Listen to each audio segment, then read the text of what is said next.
My name is Brooke Stevenson, but my pen name is Ogawa Buruku because, is that it? You want me to be on the house lights or these lights? They're really bright. I don't think anybody needs to actually see me. That's fine. So if you could just like put a cloud of like, shadows and... I'll give you a flashing light, so I'll constantly blinking around. do you have a fog machine? No? Okay. Alright, what was I saying? My name, Ogawa Buruku, because I live in Japan and they can't say my real name. So everyone calls me Ogawa because my first name is Brooke, and if you literally translate that into Japanese, it's, Ogawa, which is a small river. So that's me. And I have been doing comics in Japan since 2006, 2008-ish. I started out working as an assistant to a man who did a comic called Gaku, which nobody I think here probably has heard of, but it was a bestseller. It got a movie adaptation with Shun Oguri, if you know who he is. So it was kind of a big deal. Then I did some assistant work for other artists and worked for publishers, had an editor at a pretty big magazine, kind of just doing my own thing right now, which I love way, way more because I get all the control that I want. But in order to get to where I am now, I had to go through a whole lot of crap. And I thought I would let you guys know that there is a downside to living abroad as well as an upside. I mostly wanted to make this a question and answer panel rather than me just sit here and blah, because I could do that for 4 hours, but nobody wants to hear 4 hours of me going blah. So if you guys have any questions, I will answer them. If you have any embarrassing questions, I'll probably answer those too. I have one bit of sad news though, that is that I'm only going to be here until 4 because there was a slight schedule mix-up and my plane is leaving kind of soonish. So we're cutting out at 4. And I apologize for being late, I got lost. Alright, real quick, I went to school in Shibuya, Tokyo. So I studied Japanese manga and I actually have a degree in manga. I am a certified mangaka. And I have done several part-time jobs. I have worked at an office. I am married to a Japanese man who does not speak any English. I used to live in Tokyo. Now I live in a little town called Matsuyama, which is awesome because I can see a castle from my office. And it's super sweet. So that's me in a very tight nutshell. I want to know, though, what you guys are interested in hearing about. So does anybody have any questions about moving to Japan and living in Japan? Anybody? Yes? How much would it cost to live in Japan now? Well, it depends on how much, where you want to live. Like, if you want to live in Tokyo, when I was living in Tokyo, I would walk my apartment. Like, I have no idea how to say it in feet, because we measure rooms by tatami mats, which are like 3 meters by like 1.4 meters or something like that, maybe less than that, probably less than that. So here's my apartment, and we're done. And that was, I want to say about $700 a month, if I was to translate that into dollars. The very first place I lived in was half of that. I didn't have my own bathroom. I had to share the shower area with men and women, and that was $500 a month. And then we finally moved to a place that had, it was maybe about the size of this whole stage, which is huge, and that was about $1,300 a month. So that's Tokyo prices. If you move to where I live right now, it's considerably cheaper. You can live in a place that's the size of the stage for like, I think $800 a month, which is pretty, get your phone off. You asked a question, so keep your phone off. Okay, anyway, it's not that expensive if you live outside of Tokyo. But Tokyo is pretty much like the worst when it comes to, it's like New York prices or California, like LA prices. So that, if you're talking just the cost of like an apartment, that's how much it is. And plus, price of living, it depends on what kind of diet you eat. I generally spend about $400 a month on food and probably a water bill. Electricity changes because of the seasons, of course. So it's it's pretty expensive. Like you can, where I'm from, which is Oklahoma originally, you can get a house, you can rent a house for like $800 a month, no problem. But you're lucky if you can get a 2-room apartment for $800 a month in Tokyo, and it's probably a crap hole. So it's expensive, definitely. Not a lot of land, so the price goes up. Any other questions? Yes? What do the Japanese think of foreigners? Well, xenophobia is real. If you don't know the word xenophobia, it is a fear of foreigners. And at first, you're kind of like a novelty. So when I first moved to Japan, they were like, "Hi, white person, come here and do stuff with us. Let's share our culture, yay!" And I didn't know Japanese yet, and I thought, wow, Japanese people are super nice. And they are super nice. But then 2 years later, I started to get to the point where I could speak Japanese at a fairly proficient level, and they no longer wanted to take me out because I was no longer this cool new novelty or anything. They didn't want to like help me. They didn't want to.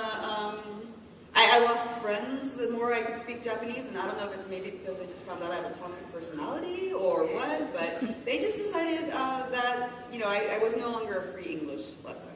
So a lot of my friends kind of vanished. I had to make a whole new group of friends.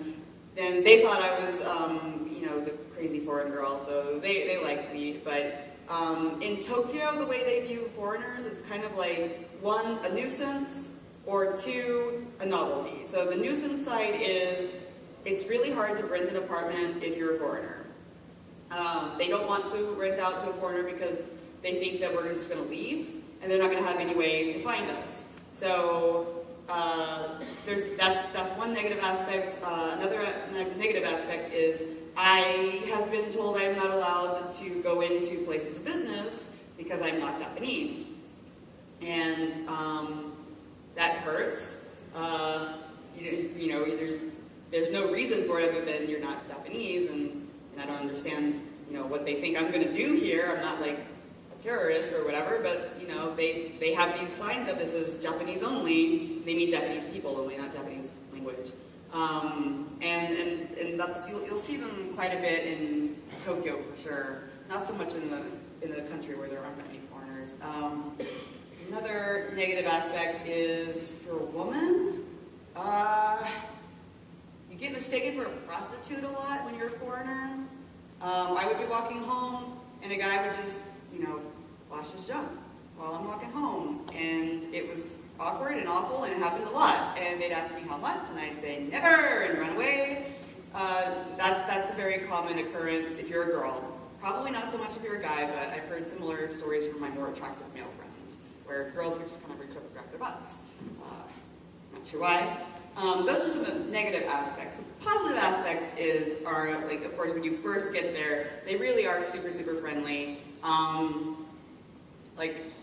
I think the first 2 weeks I was there, my friends were like, "Brooke, you have to go get a kimono. Come on, let's get a kimono." And they gave me a yukata, which is the summer version of a kimono. And, I went to a festival, and they were just like, "Oh, we want to share our culture. Here, have some free stuff." And it was really, really nice. They think like half foreign, half Japanese born people are very attractive. They think it's kind of exotic. They are super impressed if you can say even 5 words in Japanese. So if you can just say, "Konnichiwa," they're like, "Oh my God, your Japanese is the best! Wow, you must have been here 20 years, like in 20 minutes, but thanks." They're pretty excited about those kinds of instances, and so that's pretty fun. That's the way they think of foreigners is they don't. I think overall they don't know how to communicate with a lot of foreigners, especially in Tokyo, because for them so many foreigners are just tourists, and they don't think they're going to be around, so they kind of like keep their distance, and they're afraid they can't communicate. They're very shy sometimes, but I've met a lot of people who are really willing to communicate and say, let's talk about some of our cultural differences. Wow, that's really interesting, and that's a lot of fun. But you have to be there more than 2 minutes before you meet those kind of people. You need to be there for quite a while and have a pretty good understanding of the language before you can really get into those conversations. Otherwise, it's interesting. I've been whenever I walk with my other foreign friends, I only have a few, but we would go someplace and somebody would come, like usually high school girls would come up and be like, "Can I take your picture?" Okay, like we're like Disney mascots or something. And that's kind of weird, but when you leave Tokyo, you don't get those instances very much. Like now that I no longer live in Tokyo, people treat me pretty much like anybody else, and I love it. So I really enjoy the way the countryside views foreigners, which seems to be just as anybody else, whereas Tokyo is more like, we have to be super aware of foreigners, because there are so many. We have to be on our toes all the time. Get your English ready, go! And yeah, so that's kind of how they view foreigners. So there's good aspects of it, there's bad aspects of it, there's funny aspects of it. It's definitely a whole different story in Tokyo versus pretty much any other part of the country though. So, any other questions? Yes. Silver's trying to get in on a crossover film with Hey, me. Cosplay-Butterfly is here and with Ninja Dude. It is Sunday and we're just waiting in line to get an autograph real quick, and I got my sword, I got an umbrella.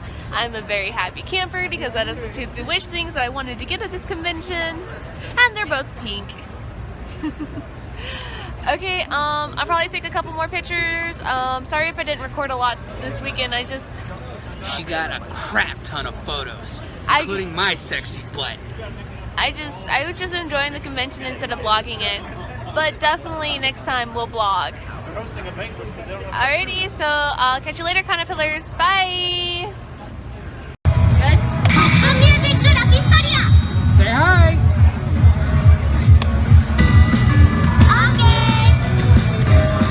This is gonna be fun!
Yeah.